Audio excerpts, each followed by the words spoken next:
Al-Fatihah. Bismillahirrahmanirrahim.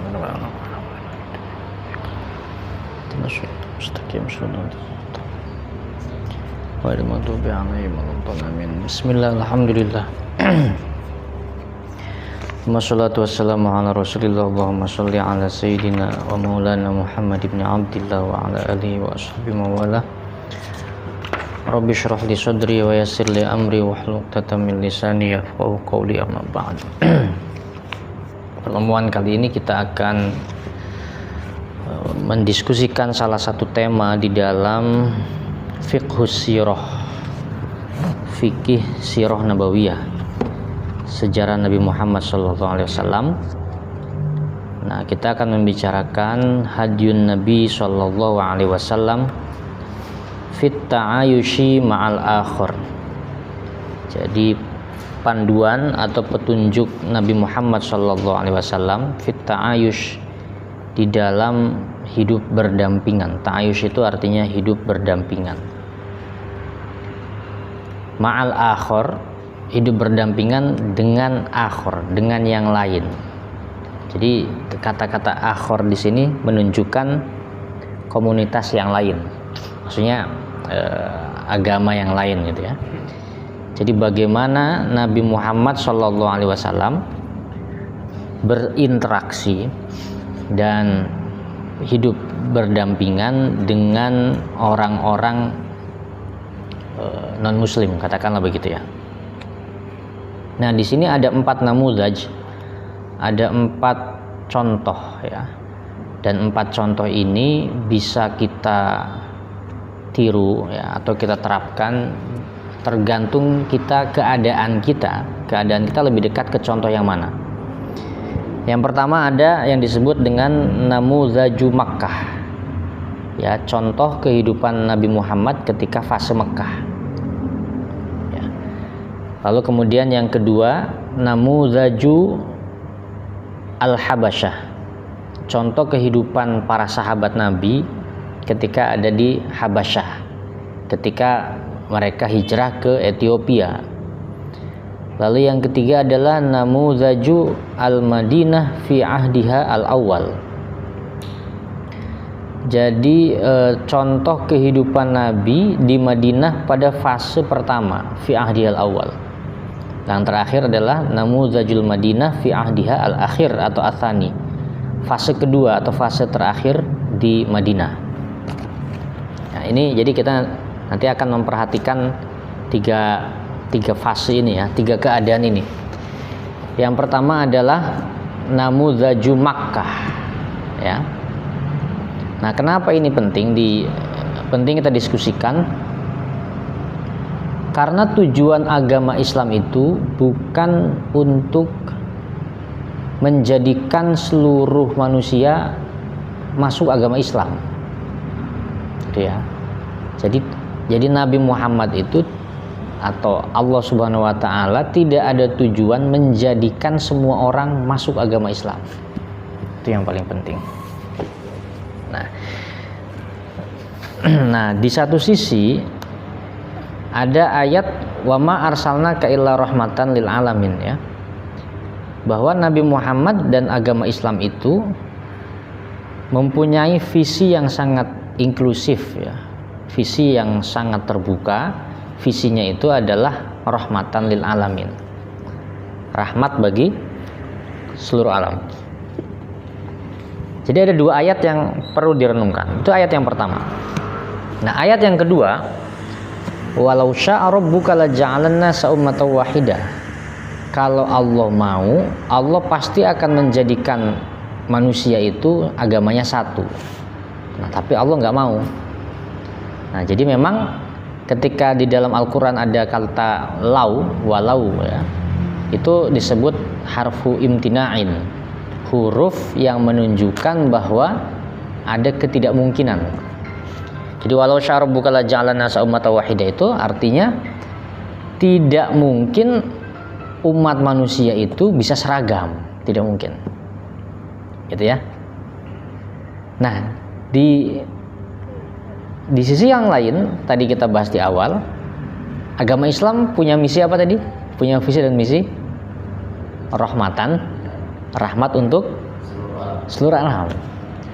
Nah, karena itu misi rahmatan lil alamin itu sulit kita pahami dengan menjadikan semua umat manusia itu Islam semua. Ya, paham ya? Oke. Jadi, kenapa kita sampai kepada kesimpulan tidak mungkin misi dan visi itu menjadikan semua umat manusia Islam semua? Karena ada ayat yang lain, walau syaa rabbuka la ja'alan nasa ummatan wahidah. Enggak mungkin umat manusia ini satu agama, kan gitu ya. Nah, itu artinya wa ma arsalnaka illa rahmatan alamin itu harus kita pahami sebagai agama Islam itu bisa memberikan kebaikan kepada semua orang. Ya, kepada semua orang, baik itu yang beragama Islam maupun yang tidak beragama Islam. Karena kan visinya rahmatan lil alamin, sedangkan keadaannya walau syaa rabbuka la ja'alan nasa ummatan, tidak mungkin semuanya masuk Islam. Nah, itu ya. Nah, karena itu penting kita untuk mengetahui bagaimana cara Nabi Muhammad berinteraksi ya, dan ta'ayush ma'al akhir dengan kelompok lain yang bukan beragama Islam. Yang pertama adalah namudhaju Makkah. Oke, namudhaju Makkah. Contoh kehidupan Nabi ketika di Mekah. Ya, seperti itu artinya sebelum, katakanlah dari mulai Nabi diutus sebagai Rasul sampai hijrah ya. Kita tahu keadaan namudhaju Makkah itu keadaannya Islam mayoritas atau minoritas? Minoritas ya.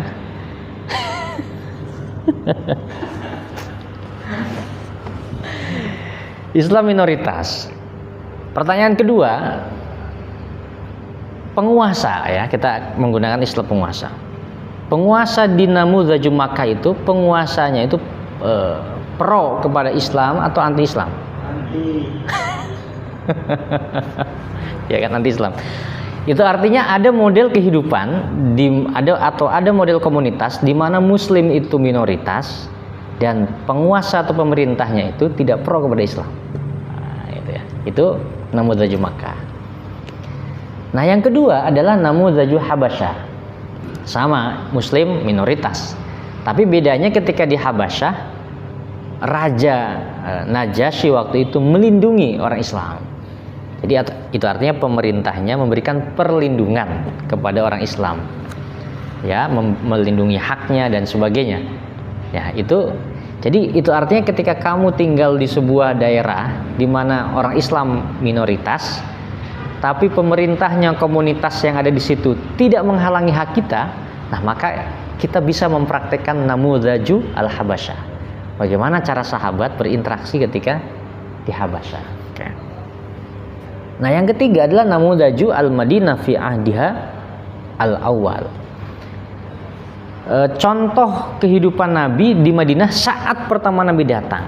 Jadi saat pertama Nabi datang itu bisa dikatakan umat Islam cukup mayoritas, tapi tidak begitu dominan. Jadi itu negaranya itu tidak terlalu mengusung simbol-simbol agama, katakanlah begitu ya. Nah, karena Nabi Muhammad mengakui eksistensi Yahudi, musyrik dan sebagainya.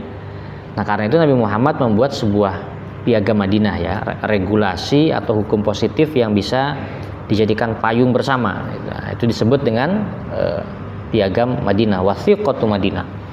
Nah, itu artinya ketika kita mayoritas dan negara kita bukan negara Islam katakanlah, maka kita harus pakai namudhaj Madinah fi ahdi al-awwal. Nah, gitu ya. Nah, lalu kemudian yang terakhir adalah namudhaj al-Madinah fi ahdiha al-akhir atau atsani. Itu keadaan di mana Islam mayoritas dan memang dominan. Sudah sangat dominan, secara politik sangat dominan. Karena waktu itu beberapa suku Yahudi sudah terusir dan memang Islam sudah di puncak kejayaannya lah, katakanlah bisa dikatakan seperti itu. Secara politik sangat dominan. Nah, apa yang dilakukan oleh Nabi Muhammad dan para sahabat saat keadaan begitu dominan, ya, saat kondisi politiknya begitu dominan. Nah, jadi ketika kita dalam keadaan dominan secara politik, Yang harus kita lakukan adalah seperti yang Nabi lakukan di Namudaj al-Madinah fi ahdiha athani. Nah, gitu ya. Nah, jadi ini pentingnya mengetahui. Jadi ini sebagai standar seorang muslim itu harus bisa menempatkan dirinya. Nah, dia di mana? Oh, dia sebagai minoritas, pemerintahnya tidak terlalu pro dan Islam misalkan. Oke, kita harus ikut cara Nabi hidup di Mekah. Muslim minoritas, tapi pemerintahnya pro, memberikan hak yang sama kepada orang Islam. Oke, berarti kita harus mengikuti cara sahabat hidup di Habasyah. Nah, gitu ya. Islam mayoritas, tapi negaranya bukan negara Islam. Ya berarti kita harus mengikuti cara Nabi hidup di Madinah fase pertama. Dalam keadaan Islam kuat secara politik, ya berarti kita harus mengikuti cara Nabi hidup di fase kedua. Oke, nah nanti kita diskusikan itu. Nah, kita ke Namudaj Makkah dulu ya. Jadi kita tadi sepakat bahwa Namudaj Makkah itu muslim minoritas sedikit. Penguasanya anti. Seperti apa? Sekarang seperti di mana itu? Ya katakanlah di Palestina ya. Hampir mirip kan. Nah, apa yang Nabi lakukan? Nah, ini agak problematis ya. Yang Nabi pilih itu adalah sikap sabar. Itu menarik gitu. Yang Nabi pilih adalah sikap sabar. Waktu itu para sahabat menawarkan kepada Nabi Muhammad, "Ya Rasul, udah kita perang saja ya Rasul." Oh enggak, nah, jangan perang. Udah kita sabar saja. Nah, jadi yang dilakukan oleh Nabi Muhammad bersabar dan terus melakukan upaya-upaya agar meluluhkan hati kaum musyrik. Makanya Nabi itu gemar menjamu tamu ya. Banyak hal. Nabi itu suka membantu dan sebagainya. Maka itu digambarkan di dalam hadisnya Sayyidah Khadijah di dalam Sahih Bukhari, ketika Sayyidah Khadijah mengatakan, innaka lataslur rahim, engkau suka bersilaturahim, wa tahmilul kalla, dan engkau suka membantu orang, wa taksibul ma'duma, memberi kepada orang yang tidak mampu, wa tu'inu ala nawaibil haq, kalau ada bencana engkau bantu, wa tukrid dhaifa, dan engkau menjamu tamu dan sebagainya. Jadi yang Nabi lakukan adalah Nabi menampilkan sisi-sisi akhlaknya ya, agar bisa memikat orang-orang Quraisy pada saat itu. Nah, di Namudaj Makkah ini praktis tidak ada perlawanan fisik ya, itu yang menarik ya, di Namudaj Makkah ini. Nah, ini saya yakin kalau Kak Kadir nggak bisa ini. Kalau Kak Kadir ditindas harus melawan ya. Ya, tapi yang menarik itu pada waktu itu praktis tidak ada perlawanan fisik. Nanti kita harus diskusikan tuh mengapa seperti itu. Sama sekali tidak ada perlawanan fisik. Bahkan Nabi Muhammad sering mengatakan, inni umirtu bil afwi, saya diperintahkan untuk memaafkan. Jadi itu strategi Nabi Muhammad. Jadi tidak melakukan perlawanan fisik. Nabi Muhammad menampilkan akhlak dan sebagainya. Nah, itu Namudaju. Maka memang fase yang paling sulit, dan itu fase yang paling lama karena 13 tahun kan. Jadi Nabi Muhammad berdakwah 13 tahun di dalam keadaan minoritas, dan penguasa yang ada tidak pro kepada Nabi Muhammad SAW. Nah, selanjutnya adalah Namudaju al-Habasyah. Ini menarik sekali nih. Namudaju Habasyah itu kondisi di mana muslim minoritas ya.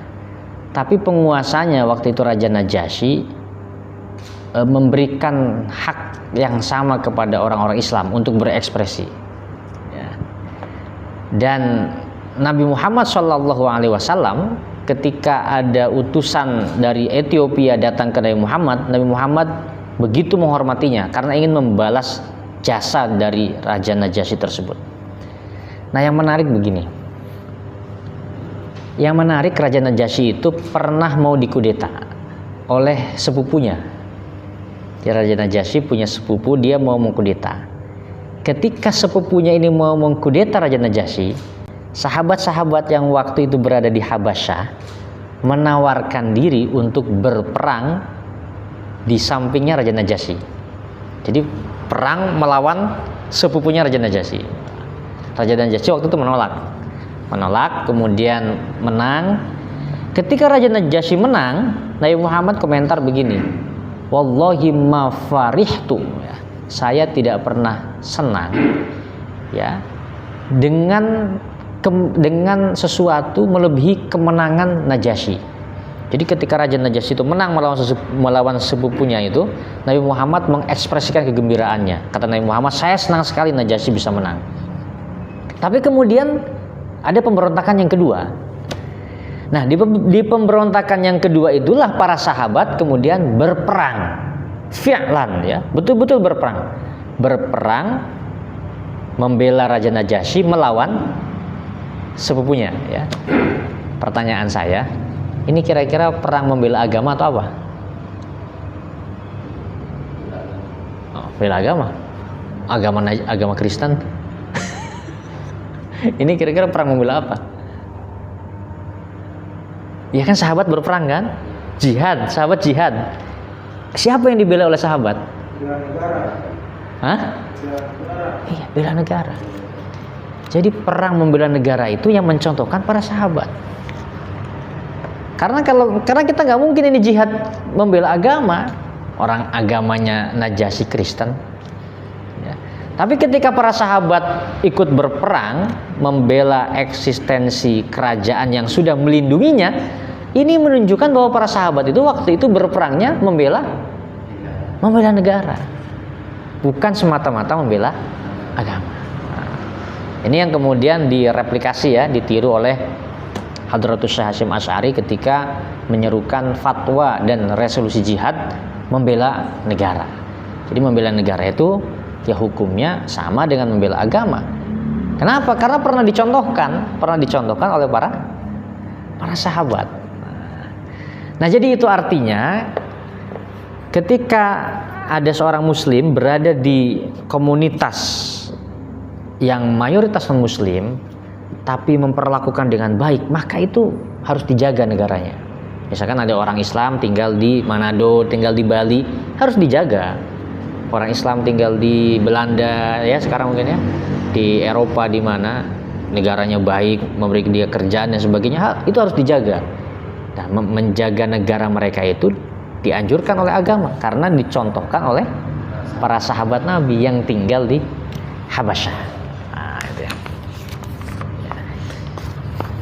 Jam berapa sekarang? Mau diskusi dulu? Silakan. Diskusi dulu aja sebelum lanjut nanti.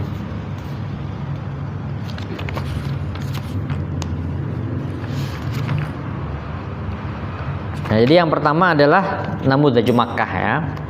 Yang kedua adalah Namudhaju Al-Habasyah. Nah, yang ketiga adalah Namudhaju Al-Madinah fi ahdiha al-awwal.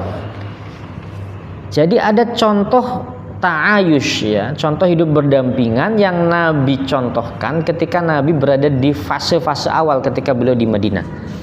Nah, ini ditandai dengan, ya, tentu saja tadi itu, ya, Piagam Madinah.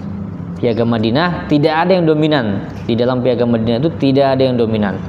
Ya, orang Islam harus membela, menolong yang lain juga menolong orang Islam, ya. Nah, jadi itu artinya Piagam Madinah, Wathiqatu Madinah itu merupakan dalil fikih, ya. Dalil fikih bahwa kita boleh merumuskan aturan yang disepakati bersama.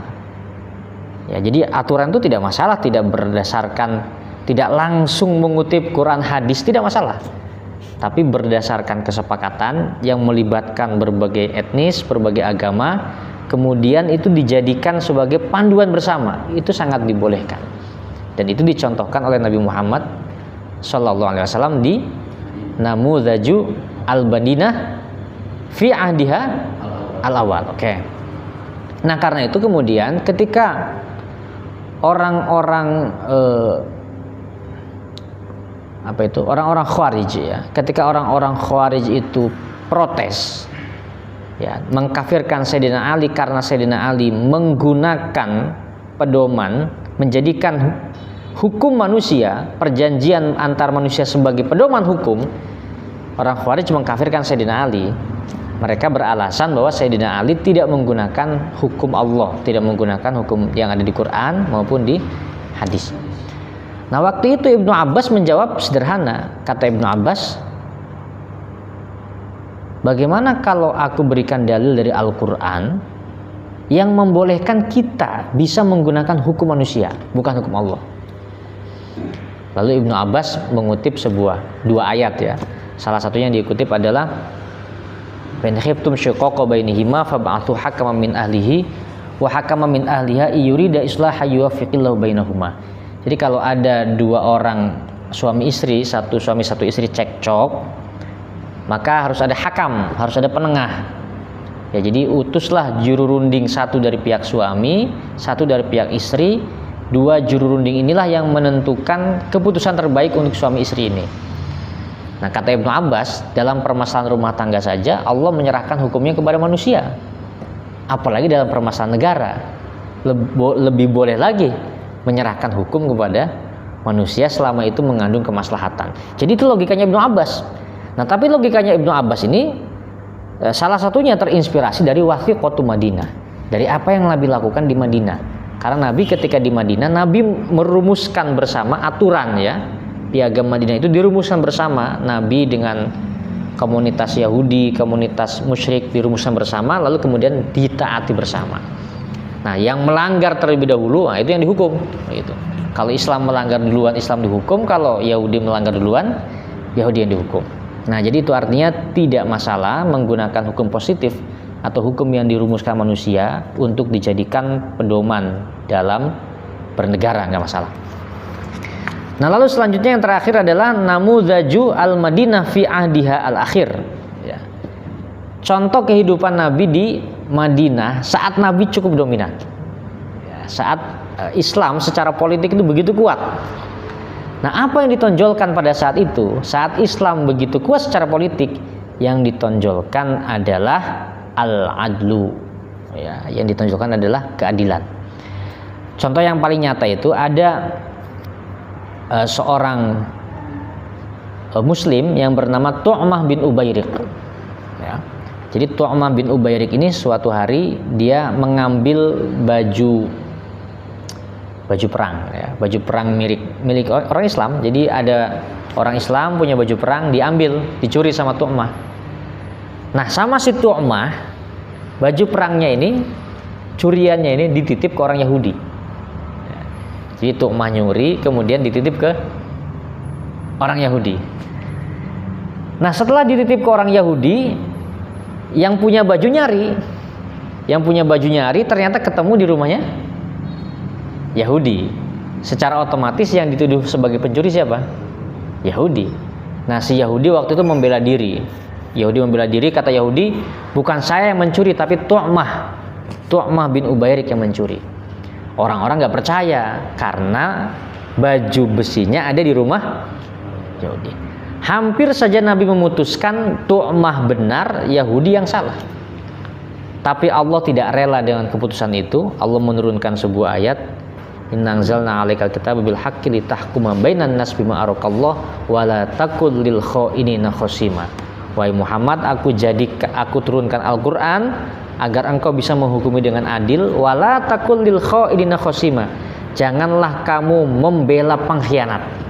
Yang dimaksud pengkhianat di dalam ayat itu adalah Tu'mah bin Ubayriq. Nah, jadi kita bayangkan ya, ada satu ayat khusus ya. Ada satu ayat khusus yang Allah turunkan hanya untuk membela orang Yahudi agar tidak dihukum oleh Nabi Muhammad SAW,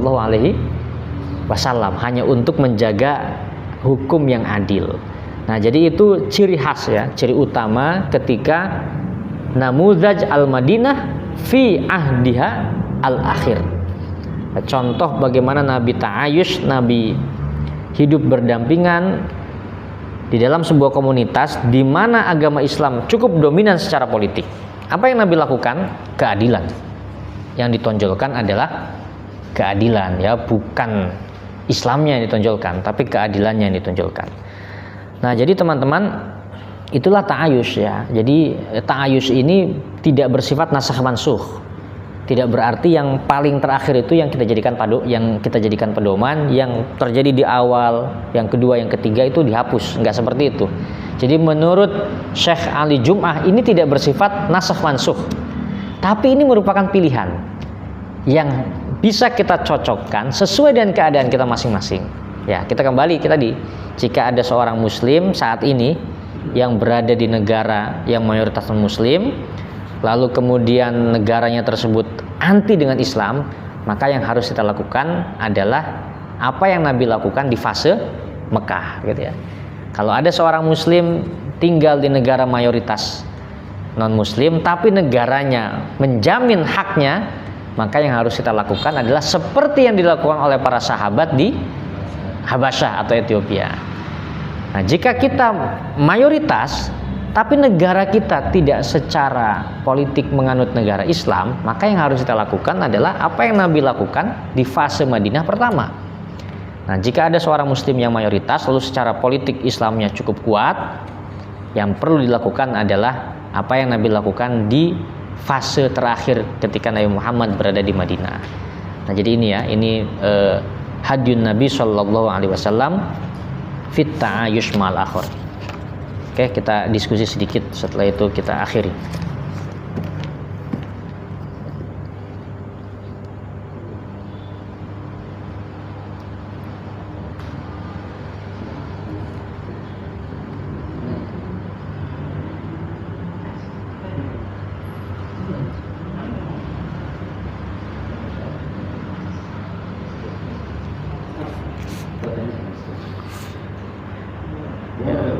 Kalau ada, kalau enggak ya sudah kita tutup.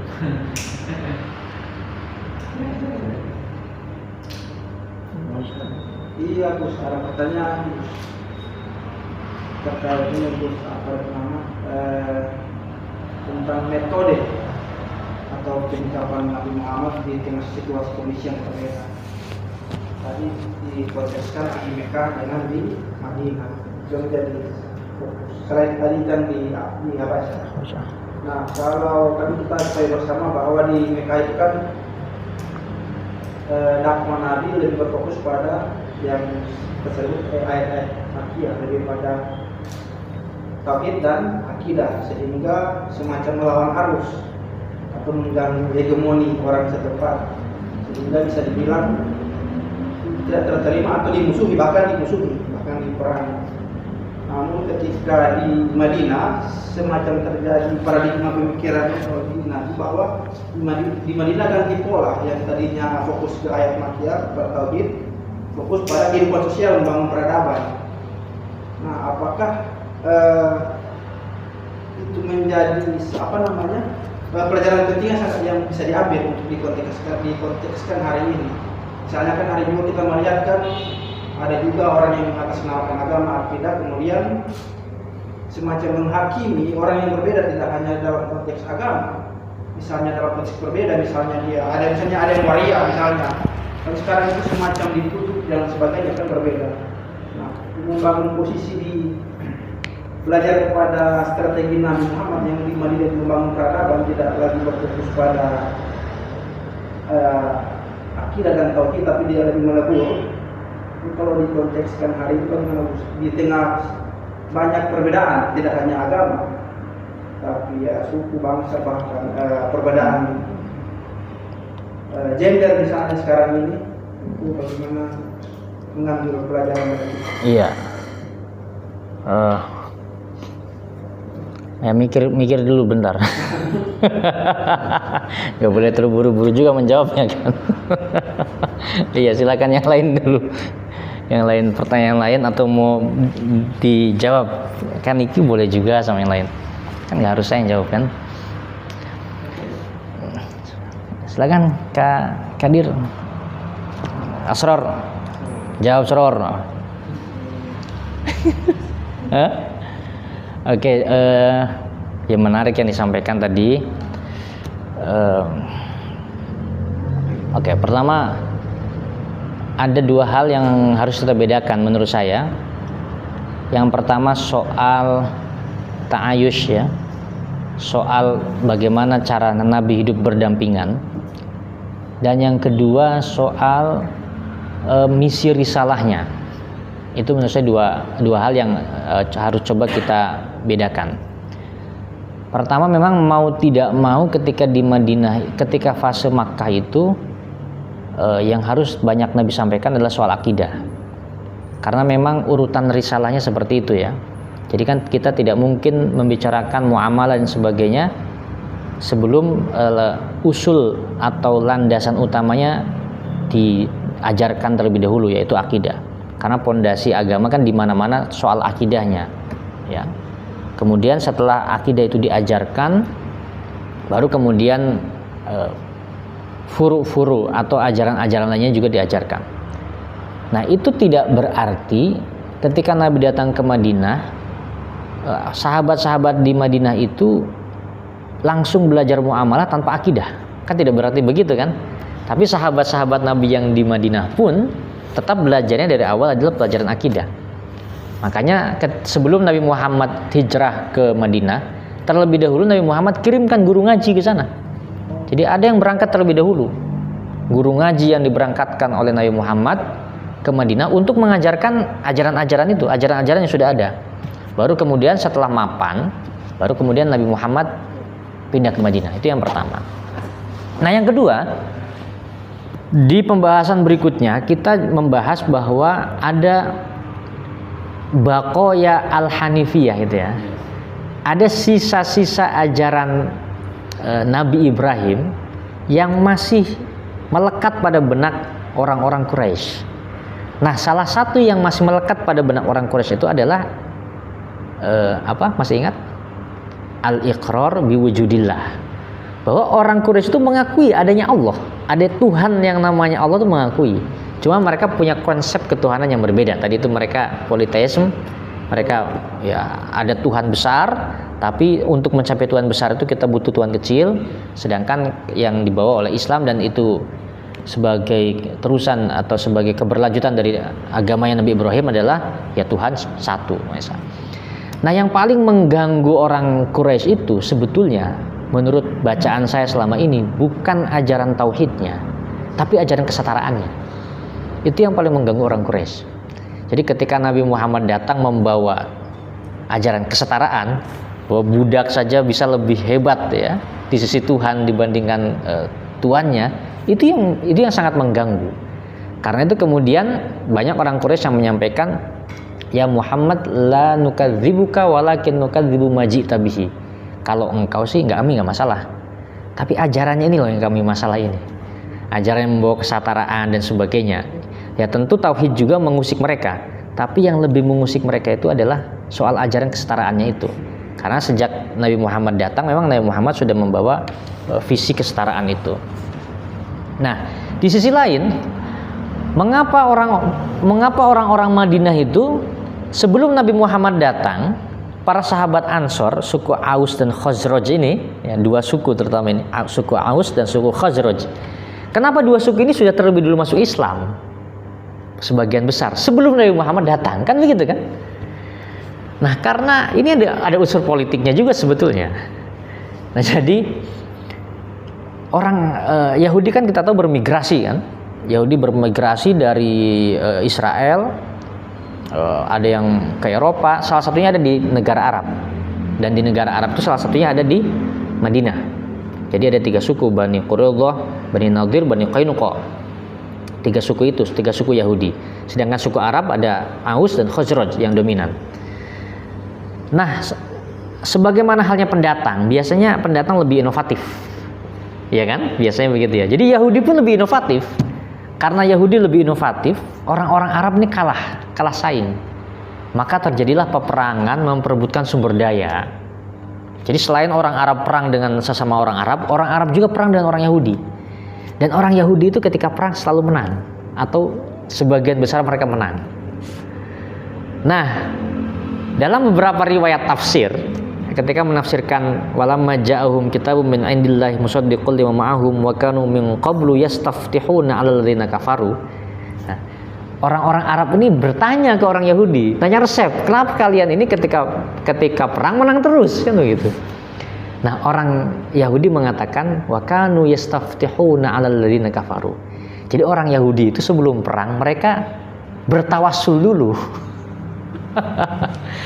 Orang Yahudi itu sebelum perang mereka tawassul. Tawassul kepada siapa? Kepada nabi akhir zaman yang akan lahir. Makanya di Al-Qur'annya dibahasakan dengan wa kanu yastaftihuna 'alal ladzina kafaru. Ai wa kanu yastaftihuna 'ala musyrikil Arab. Mereka itu sebelum perang melawan orang-orang musyrik Arab, Aus Khazraj itu, mereka bertawassul dulu kepada nabi akhir zaman. Nah, akhirnya orang-orang Aus Khazraj ini mereka pegang itu. Oh, berarti yang membuat orang Yahudi ini menang terus sebelum perang mereka tawassul kepada nabi akhir zaman. Mereka tanyalah, bagaimana ciri-ciri nabi akhir zaman? Ciri-cirinya begini-begini. Nah, ketika orang Aus Khazraj ini mendengar di Mekah sana ada yang mengaku sebagai nabi, cepat-cepat mereka datang ke Mekah. Karena mereka tidak mau didahului oleh orang Yahudi. Karena mereka sudah bosan kalah perang. Jadi mereka ingin lebih dulu berbaiat kepada nabi baru ini agar mereka menang perang. Itu salah satu motif politiknya itu ya. Meskipun ya setelah itu tentu masuk Islam dengan sukarela tentu saja. Tapi ada riwayat yang menjelaskan seperti itu. Itu artinya memang ya motif politik itu ada sedikit motif politik. Nah, jadi itu salah satu alasan mengapa orang Aus dan Khazraj itu mereka lebih menerima Islam. Ya selain karena takdir ya tentu ya. Kalau takdir nggak usah dibantah. Tapi ada riwayat-riwayat sebagai pendukung tadi ya, bahwa ada motif-motif lain selain motif agama. Mereka sudah mendengar memang dari orang Yahudi bahwa akan ada nabi akhir zaman, dan itu yang membuat orang Yahudi menang perang. Nah, tentu yang disampaikan oleh Kaniki tadi ada sisi betulnya juga. Ada sisi betulnya bahwa Nabi memang ketika di Madinah fokus membangun peradaban. Karena banyak hal lah. Secara politik sudah mapan, ya. Secara politik sudah mapan, kemudian punya teritorial yang jelas, ya kan? Nabi Muhammad ketika di Mekah tidak punya teritorial yang jelas. Mana teritorinya ini? Maka salah satu kunci peradaban, terutama peradaban klasik itu harus punya teritori yang jelas. Nah, sekarang saya tidak tahu apakah peradaban tetap mengharuskan ada teritori, karena sekarang kan sudah zaman virtual kan. Makanya sekarang ada aset virtual seperti Bitcoin dan sebagainya kan. Nah, itu tentu berkembang. Nah, jadi apakah Nabi Muhammad ketika di Madinah melawan arus, ketika di Mekah melawan arus sehingga tertolak, dan di Madinah kemudian Nabi Muhammad lebih membangun peradaban sehingga bisa diterima? Ya mungkin saja. Mungkin iya, tapi saya melihat faktornya banyak.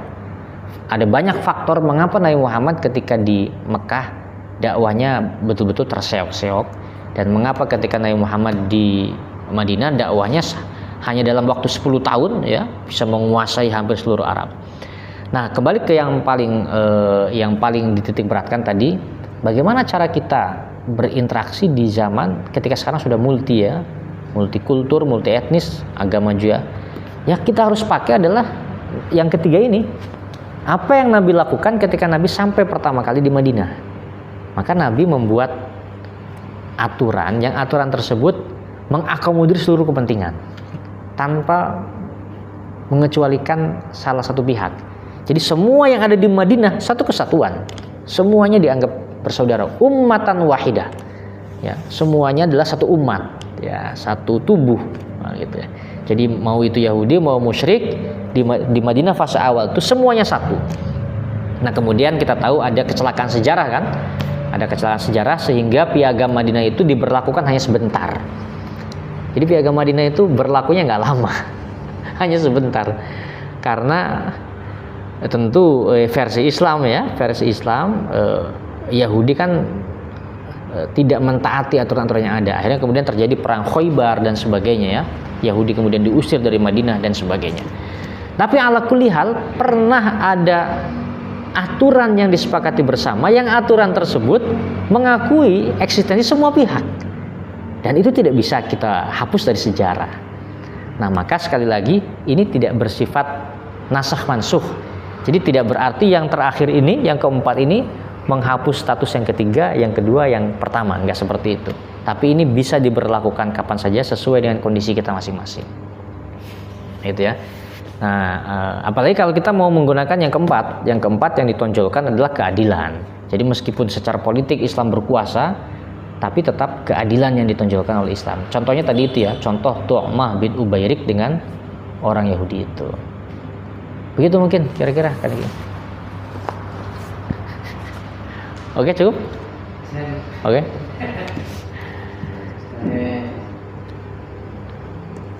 13 tahun ya Di Mekah. Ya.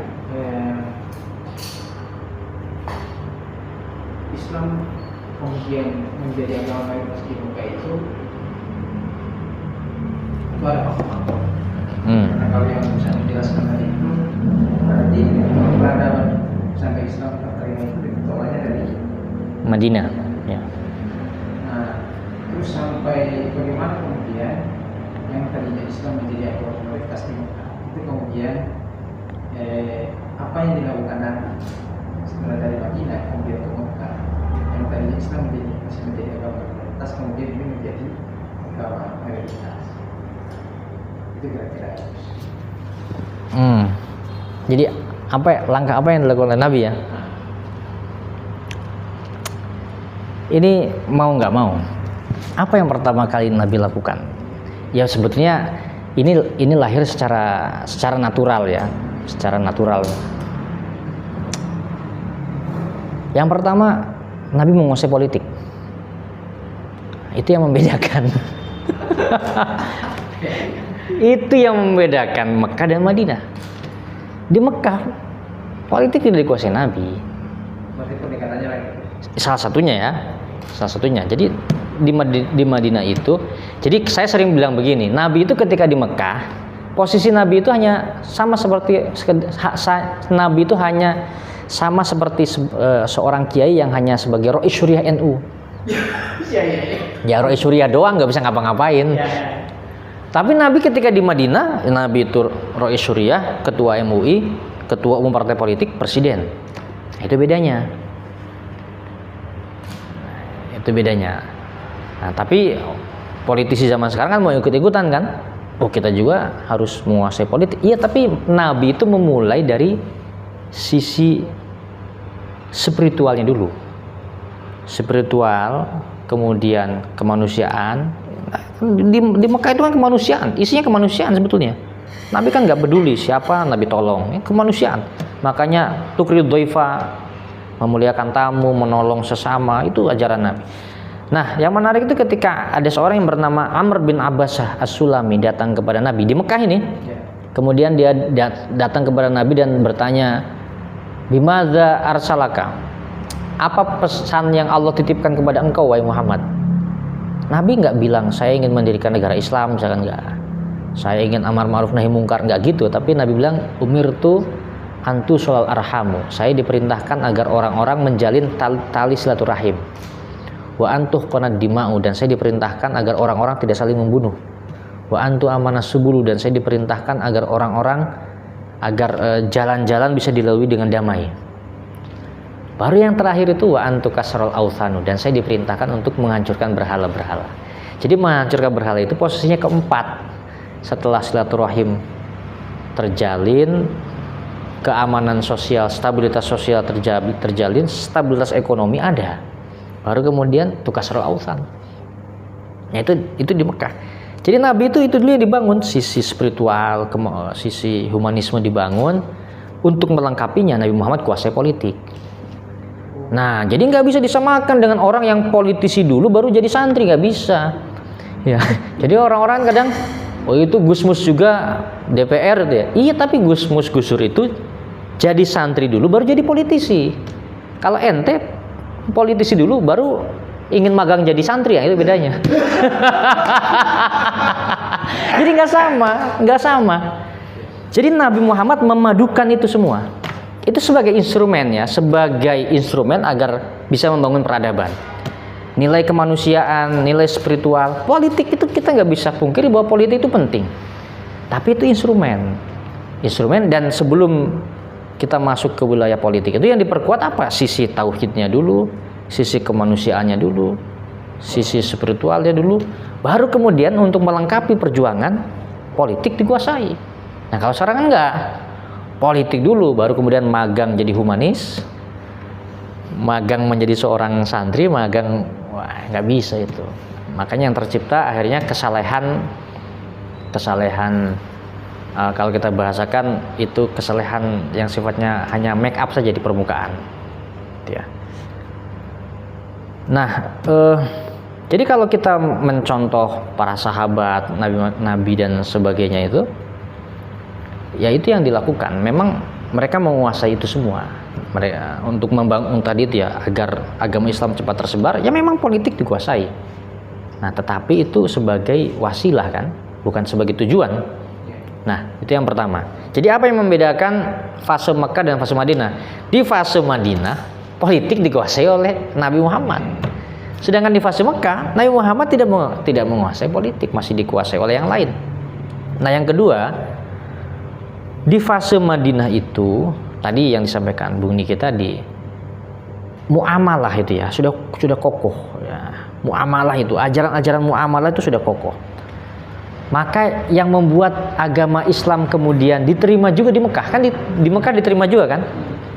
Apa yang membuat agama Islam juga diterima di Mekah? Karena Nabi Muhammad punya sifat tadi itu mengalah. Punya sifat mengalah ya. Menonjolkan sisi kemanusiaannya. Sebagai contoh perjanjian Hudaybiyah kan? Sulhul Hudaybiyah itu Nabi Muhammad kan tidak menang-menangan. Nabi Muhammad mencari titik temu, berkompromi. Jadi kemampuan Nabi untuk berkompromi itulah yang membuat agama Islam bisa diterima oleh banyak orang. Ya, jadi selain tadi itu ya, ya politik penting nggak ya penting, tapi ya kalau kita maksudnya kan, kalau ada orang alasan berpolitik, saya kan niru kiai ini. Ya itu kan jadi kiai dulu baru berpolitik. Ente belum jadi kiai udah berpolitik. Nah, itu bedanya di situ. Jadi nggak usah menyamakan juga. Maksudnya si ini juga berpolitik. Iya, tapi kan dia skill dikuasai dulu, pengetahuan, literasi dipenuhi ya, baru kemudian terjun di politik. Nah sekarang banyak yang prematur kan. Jadi langsung jalan pintas ke politik untuk bisa mencapai banyak hal, tetapi kemudian soft skill, pengetahuan dan lainnya tidak dipenuhi terlebih dahulu. Jadi politik tetap penting menurut saya, tetap penting, tapi harus berdasarkan nilai-nilai ya.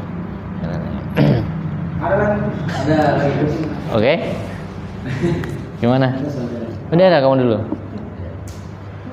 Ini menarik sekali karena tadi saya juga mau nanya sama kayak Bang Karim. Nah, tapi karena sudah terjawab, saya mau nanya, berarti ketika Nabi di Mekah itu tidak memiliki kekuasaan politik? Iya, kekuasaan politik.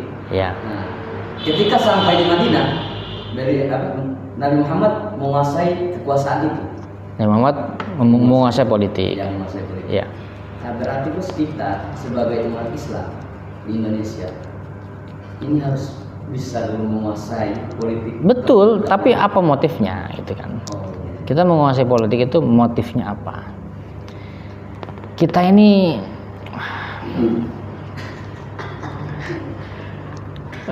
begini, saya tuh kemarin contoh kecil ya.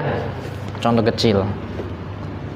Saya sering mengatakan kepada teman saya begini, untung kita itu hidup zaman ini.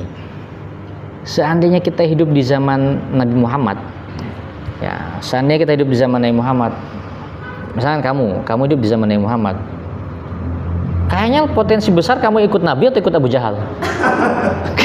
nggak tahu kan kita. Iya, kalau kita hidup di zaman Sayyidina Ali dengan Muawiyah, kayaknya kita ini menjadi salah satu pihak yang ikut terlibat pembunuhan Sayyidina Ali. Kenapa saya sampai berkomentar seperti itu? Sedangkan baru konflik antara Rois Am dengan ketua saja kita sudah caci maki di medsos, kan begitu ya? Iya, jadi kita ini secara mental nggak tahan untuk tidak melakukan kejahatan, kita tuh nggak bisa tahan. Ya di medsos kan dipenuhi oleh santri-santri yang menyerang kiai-kiai kan, yang menghina kiai-kiai. Jadi santri-santri yang model seperti itu, kita ini jangan-jangan kalau kita hidup di zaman Sayyidina Husain, kita ikut terlibat dalam pembunuhan Sayyidina Husain kayaknya. Kayaknya begitu. Nah, jadi ya sebetulnya yang ingin saya sampaikan itu tadi itu ya, politik itu memang penting. Politik itu memang penting, tapi yang lebih penting dari itu adalah nilainya dulu. Nilainya dikuatkan, baru kemudian politik sebagai instrumen. Ya kalau sudah terlanjur terjun di politik gimana ya, nggak apa-apa ya, mau gimana lagi, udah terlanjur, tapi diperkuat itunya, nilai-nilainya diperkuat gitu. Sudah terlanjur di politik, nilai-nilai diperkuat. Jadi politik itu memang tidak bisa kita pungkiri sangat penting. Itu yang pertama. Lalu yang kedua, kalau kita yang jadi nabi itu ya, kayaknya peradaban itu sudah kelar sejak lama, selesai sejak lama. Karena kan nabi itu punya dakwah mustajabah. Nabi itu punya stok doa yang pasti dijawab oleh Allah. Tapi Nabi bilang, aku simpan doaku yang paling mustajab ini, ya iddakhartuha li arbabil kabair min ummati. Saya simpan untuk pelaku-pelaku dosa besar di akhirat nanti. Jadi kalau stok doa mustajab Nabi itu Nabi keluarkan dulu di Mekah, nggak kuat Nabi kan, nggak kuat, lalu oh ya udah Allah hancurkan aja, hancur itu. Nah kita ini kayak gitu dir. Kita ini model-model kayak gitu. Orang baru disenggol sedikit saja, ya Allah laknat dia ya Allah. Nah jadi kita ini mau menguasai politik apanya, mentalnya masih begitu. Ya jadi ya. Tapi saya bukan tanya. Iya. Untuk perkembangan peradaban itu partnernya dari mana atau bukan? Apa? Untuk penyebaran Islam. Iya. Apakah dari Madinah atau dari Mekah? Islam menyebar. Iya sampai masif tentu Madinah. Ya sampai sangat masif Madinah. Nah ini bisa menarik ini. Ya. Ya. Ini kita kan sudah menjelaskan soal interaksi antara Islam dengan yang non Islam. Oke. Mungkin konteks hari ini juga kan mungkin publik juga perlu tahu terkait bagaimana posisi Nabi Muhammad interaksi dengan alam. Oke. Karena kalau melihat ajaran leluhur atau ajaran kepercayaan, itu lebih menghargai alam. Misalnya pohon dikeramatkan, pohon sangat dihargai. Jadi kan orang tidak sembarang pakai pohon macam sekarang kan, pakai pohon kan banjir akibatnya. Oh iya. Itu contohnya, atau menghargai laut, diberikan semacam syukur, ada bentuk penghargaan terhadap laut. Itu kan bagaimana melindungi laut dari ancaman lingkungan, menghargai laut. Termasuk juga misalnya bagaimana ada semacam ritual agama kepercayaan dulu yang misalnya setelah panen mereka mengucapkan syukur dengan cara mereka sendiri. Itu kan juga ada prinsip di mana mereka hanya mengambil yang secukupnya. Nah tapi kan juga di satu sisi hari ini juga kan itu bisa disiring-siringkan. Bagaimana Islam memandang itu? Nah di mana peran posisi Islam yang sebenarnya situasi ini? Oh iya, kayaknya betul Mas Ocit ya. Wahabi lingkungan ini. Aduh. Kalau tadi yang Tunggu dulu belum dijawab itu. Oh, gimana ini? Tunggu dulu, tenang. Nanti lupa. harus ada episode kedua. Oke. Nanti episode berikutnya. Oke, episode berikut ya. Islam dan lingkungan ya. Oke, nggak apa-apa. Nggak apa-apa boleh. Ini Gus, tadi kan Muhammad Nabi mengutus para guru ngaji ke Madinah kan? Oke. Pasti ada orang kepercayaan yang diutus di sana, kemudian sampai Madinah itu menjadi satu kota peradaban. Ya. Siapa nama guru ngaji? Cari di Google. Kemarin gimana visinya?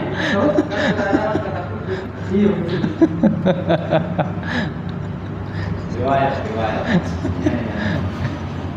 Gimana? Tidak mungkin kan di sekitar Banjar pasti ada orang yang percaya. Oh iya. Iya. Iya, ya sebagai ini aja, sebagai mukaddimah,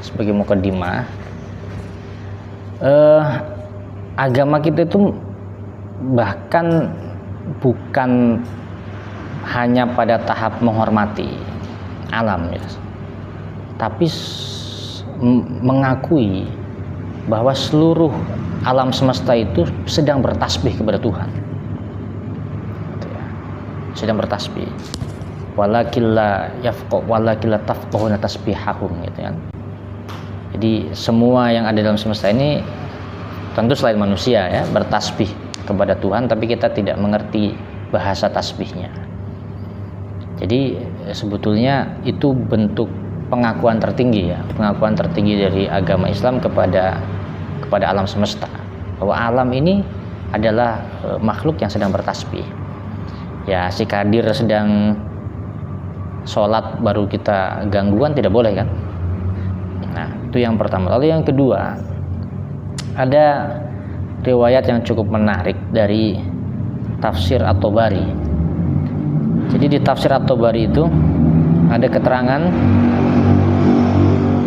bahwa langit dan bumi itu menangis ketika ada manusia yang meninggal. Jadi ketika ada manusia yang meninggal, langit dan bumi itu menangis. Kenapa menangis? Karena jalur-jalur rezeki manusia itu kan dibuka dari langit dan bumi kan. Baru kemudian doa-doa manusia juga diucapkan di bumi, kemudian dinaikkan ke langit dan seterusnya. Jadi langit dan bumi itu sebetulnya sudah merasa bahwa manusia itu bagian tak terpisahkan dari mereka. Nah, karena itu ketika ada manusia yang meninggal, langit dan bumi itu menangis. Nah, jadi ketika ada orang atau ada kelompok yang menganggap bahwa pohon, laut, gunung itu memiliki kehidupannya sendiri ya itu sebetulnya anggapan yang bisa dibenarkan menurut saya, karena itu diakui. Jadi mereka pohon ya punya kehidupannya sendiri ya. Batu dia punya kehidupannya sendiri, dia sedang bertasbih, sedang ikan di laut sedang mendoakan manusia dan sebagainya. Mereka melakukan itu semua, melakukan aktivitas itu, dan itu kita mengakui eksistensi itu semua. Nah, nanti ada perbedaan di dalam ekspresi saja, di dalam ekspresi seperti apa itu tadi, sedekah laut, gitu kan. Ada sebagian ulama yang menganggap tidak boleh dari unsur mubazirnya, sebetulnya dari unsur mubazirnya, tabdzirnya, karena daripada disedekahkan ke laut lebih baik diberikan ke orang, misalkan begitu. Jadi ada pandangan-pandangan yang beragam di soal-soal yang tadi. Tapi bahwa agama itu mengakui bahwa entitas-entitas ini punya denyut nadinya masing-masing, punya kehidupannya masing-masing, sedang berzikir, ya agama kita mengakui itu. Nah, nanti ini insyaallah soal Wahabi lingkungan kita bahas di pertemuan berikutnya. Oke, cukup ya. Wallahul muwaffiq ila aqwamit thoriq. Wassalamualaikum warahmatullahi wabarakatuh. Waalaikumsalam warahmatullahi wabarakatuh. Apa? Kasus